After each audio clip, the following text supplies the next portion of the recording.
Guys, നമ്മൾ മൂന്നുപേരും പാതിരാത്രി എവിടെ പോവാന്ന് ചോദിച്ചു കഴിഞ്ഞാൽ നമ്മളൊരു മെഹന്തിയുടെ വർക്കിനായിട്ട് പോവാണ്. അപ്പോൾ പെട്ടെന്ന് കിട്ടിയൊരു ഓർഡർ ആയിരുന്നു, പോവാൻ പറ്റിയ ടൈമായിരുന്നു ഗൈസ്. ഫ്രീ ആയിട്ടൊരു ഡ്രൈവർ ഉണ്ടായിട്ട് ഇത് പാതിരാത്രി ആയാലും കൊണ്ടുവിട്ടേ പറ്റത്തുള്ളൂ. അതാണ്ട് നമ്മുടെ ഡ്രൈവർ. അപ്പൊ ഇന്ന് നമുക്കൊരു എക്സ്ട്രാ മെഹന്തി ആർട്ടിസ്റ്റ് കൂടെ ഉണ്ട്. അപ്പൊ ഇതാണ് ഖദീജ.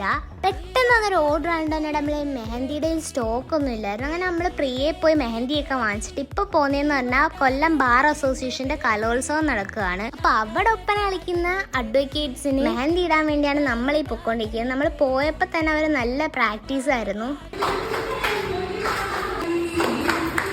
പോയപ്പോൾ തന്നെ ഒരു 9 മണിയൊക്കെ ആയിരുന്നു. അതുകൊണ്ട് തന്നെ അവിടെ അത്രയും നേരം നിൽക്കാൻ പറ്റത്തില്ല എന്ന് വാച്ചർ വന്ന് പറഞ്ഞു. അങ്ങനെ നമ്മൾ ഇതാണ്ട് ഇത്താടെ വീട്ടിൽ പോവാണ്. അപ്പോൾ ഇതാണ് നീനൂത്ത, ഇത്താണ് മണവാട്ടി.